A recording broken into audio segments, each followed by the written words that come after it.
Všeč mi je misliti, da je najpomembnejše delo, ki ga moramo danes uresničevati med nami v človeštvu, delo ušesa, medsebojno poslušanje. S temi besedami je papež Frančišek izrekel dobrodošlico 10-članski delegaciji muslimanskih voditeljev iz Velike Britanije. Sveti oče se je z njimi srečal tik pred redno avdienco.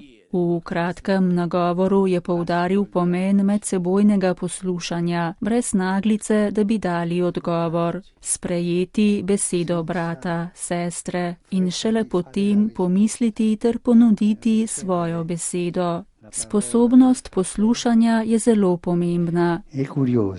Zanimivo je, kadar osebe imajo to sposobnost poslušanja, govorijo z nizkim, umirjenim tonom. Nasprotno, kadar je nimajo, pa govorijo glasno in celo kričijo.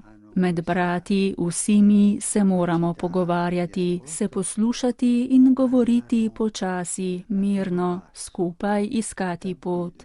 In kadar se posluša in se pogovarja, smo že na poti.